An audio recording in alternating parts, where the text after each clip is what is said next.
My project is adapting traumatic brain injury clinical guidelines for low resource and rural settings, lessons from Peru. So for a really quick background, TBI has a really large global health burden, and it disproportionately affects lower and middle income countries. And clinical practice guidelines are a really good way to sort of efficiently target a time-sensitive dependent issue such as TBIs. However, clinical practice guidelines are created for and are only really applicable in high-income countries. And so there is an issue because they could be really useful in low and middle-income countries. However, most countries cannot really apply them. And so there is a protocol called Bootstrap that was created in Colombia. And basically the idea is taking these clinical practice guidelines and using physicians from the country and adapting them to their resource setting and creating stratified guidelines that will allow you to apply whatever resources that you have available and still have a standardized care for TBIs.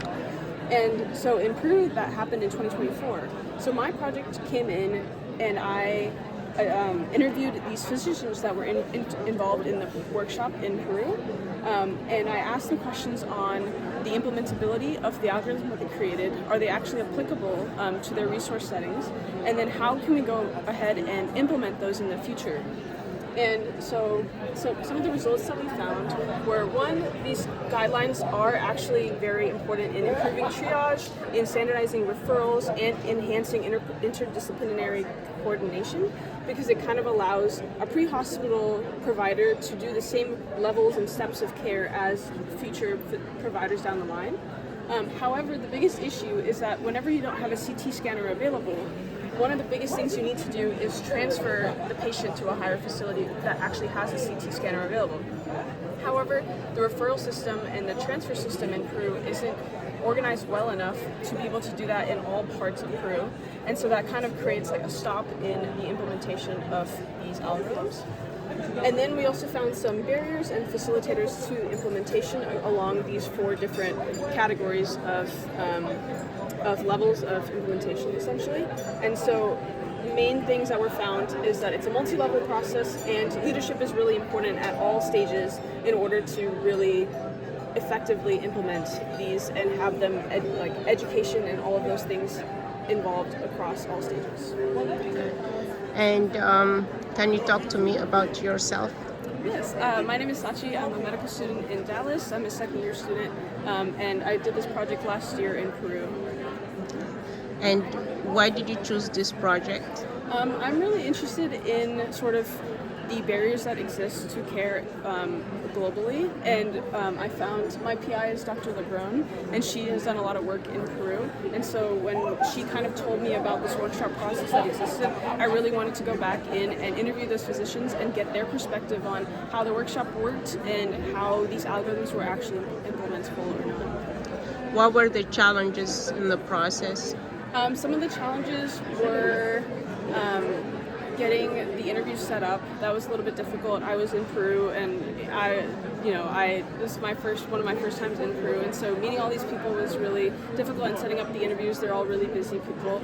And then also, I think that was like the main challenge with that. And then getting like all of the interviews transcribed and translated and things like that. What keeps you motivated? I think honestly with this project I learned more than maybe I'm able to contribute to them, but just learning those things are really important so that I can be a better physician in the future, and then also whatever little that I can contribute to maybe making this workshop a little bit better in the future, I hope that it has ramifications down the road for future workshops and for future providers and patients. So if there is one thing that you have learned throughout your academic journey that guides your decision making and also your well-being, what is that? Just generally? Yeah, generally. I think also taking time to do things that you're really passionate about, whether it's clinically or whether it's outside of medicine. I think those are the things that keep you going and keep you motivated. So. Thank you. Research? Yeah. Okay, so this is a college study on the liberal arts approach to medical education. So mostly medical education has been taught in a traditional sense. So there was a focus on only clinical and basic like sciences. But we know that health has a social component as well.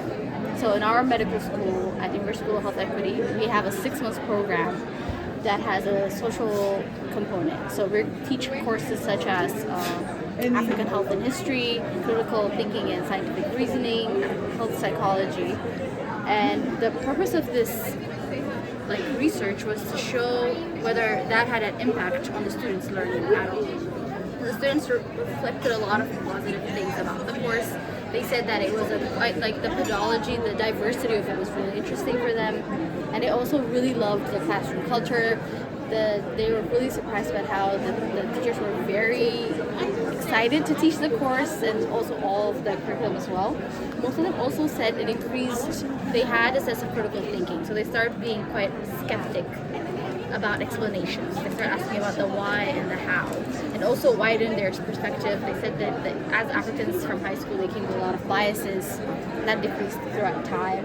They also most of them also said that it increased, so we had the preclinical and clinical students as well. That's why we use a purposeful sampling. And most of them said it improved their clinical capabilities because most diseases, it's not just one part, like I said. So they said that it helped make them have the root cause of the problem. So they went above and beyond to help the patient all in the social, cultural, the economic, political aspect as well as not just the health. So how do you see, what is the next steps for this research? So the next step is, this university is the only university in Rwanda that has this curriculum implemented in a medical school. So what we want to show is that, one, that this curriculum is useful. So we want other institutions, at least inside the country, to replicate it as well. So it's not really resource intensive. It just needs, teachers, like the right academicians. And these are people that are already there. Economists are already there in the country. Psychologists are already there. It's not a whole year program. So it's really easy to have someone come up for like a week or two, teach a course, and go back. So we want to replicate it in other institutions as well, because there are a lot of high-income country studies that show that this is quite useful to have a social medicine component in clinical. So you think that if they replicated, they would find the same result and they would be more likely to implement it? Yes. So we want to show that it can be implemented, replicated in other institutions that are quite similar, that teach medical education, and that it would better equip the students to become better future doctors, which is what we guys want. And what is, can you talk to me a little about yourself? Oh, okay. So my name is Dr. Aiden Abata. I did my master's here at University School of Health Equity. I did my bachelor's in medicine. I'm a general practitioner. Now I work in global health in the same university, but I work in the clinical medicine division. So I am a coordinator in the clinical medicine division. But I really love research. So each year I try to, now I'm working in education as well. So I'm trying to expand myself into working to more research topics inside the university. And what were the challenges you have encountered in this research? So the limitations that we showed is, one, we weren't really able to triangulate the results. So this one is only the student's perspective. So we didn't have the patient's or the teacher's perspective as well. So could have worked to have better triangulation of the results, and also things such as, like I said, so our university is quite resource heavy. It has a lot of institutional support to kind of put this out there. So we think that it would be hard to kind of replicate this throughout. And also another limitation is, as this is a qualitative study, inference of causality will be quite hard because it's not quantitative. We cannot really say that the result is because of the causality will be harder to infer from qualitative studies. We believe this can be replicated in any institution that has the curriculum. It would be hard for replication purposes again because it's not run in other institutions. So what is the reason why you chose this study? So the reason I chose this study is, like I said, I also went to medical school, and I now work with the students as well. So it was really interesting to see that they went about treating their patients quite differently. So I wanted to know why. They thought about like the social determinants of health, which were things I did not consider as a medical student. Like post-grad is when I'm like, there are other things that cause the disease. So I wanted to see like how they were thinking of this, how this came about. And then I learned about the curriculum, and I thought this was a very nice research to show that it has a positive effect on future doctors. So, what keeps you motivated? What keeps me motivated generally in life? Generally, What keeps me motivated is the art. I guess the art of learning. I love learning. That's why I did my BA and master. I want to do my PhD as well, and I also now I'm really into education. So like I want to like kind of give it forward to what was given to me. So that's kind of what motivates me. okay. If there is one thing that you have learned in your academic journey and your career, what is that thing that guides your decision, and also your well-being? Yeah, so the one thing I learned throughout my education was like that I need to be very open-minded. So I was trained in another country, now I'm living and working in another country. I've been able to travel a lot as well. So one thing is that open-minded. Every community is quite different, and there's always something to learn wherever you go. So that's kind of what guides me. Thank you. I was in the US last year for my elective rotations, and one of the key things we picked was the post-discharge follow-up of patients, which is something which is lacking in Kenya. And part of it was the use of the internet and the phone communication to follow up for patients. And now we brought this model to Kenya, which is already being adapted. Instead of patient traveling for miles to see a specialist after discharge, the community health worker will be doing a drug follow-up, and then also monitor for any symptoms and relate to the doctor. And now when the doctor detects of any red flags through the community health worker is now when he can request the patient to come back.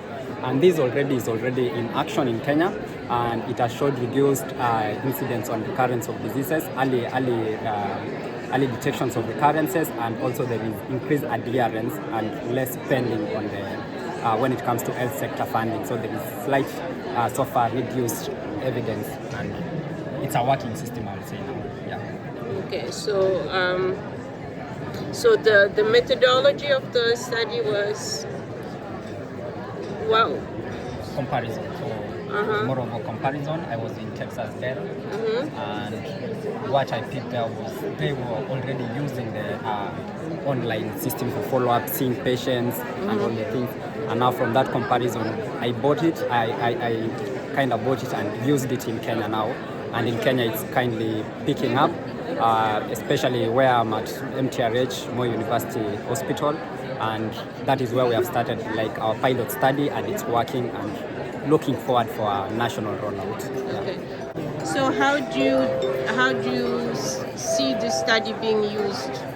So this study is more of one where we want our Ministry of Health adopting it and now rolling out as an essential need by use by all physicians, all doctors across the nation. Because one thing you'll notice with Kenya is we have less specialized hospitals, and patients have to travel miles away to see their specialty doctor. But with this follow-up, the traveling during follow-up times will be reduced by a maximum number, and also the cost of health will be reduced. Yeah. So what was challenging in the study? What difficulty have you seen with the enrolling the study? Yeah. So one thing I'll say the major is the uptake of it.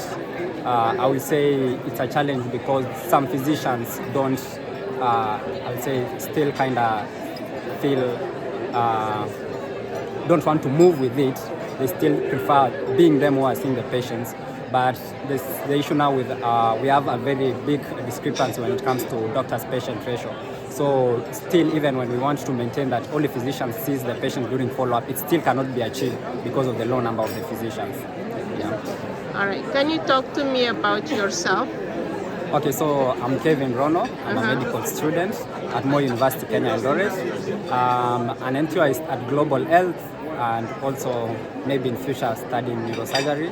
And I think coming from, I'd say, a low resource setting, I think there is need for embracing innovations to tackle these challenges, especially when it comes to health, because our young people have the ideas in mind.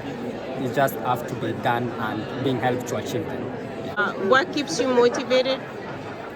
What keeps me motivated is the happiness I see when a patient gets the right medication, the right treatment, and patient comes back a month later thanking you for what you did to them. And it was through the small things, which at the moment it didn't seem big, but the happiness and the smile that the patients come back with, and that's the daily motivator for them. Thank you. Yeah, thank you.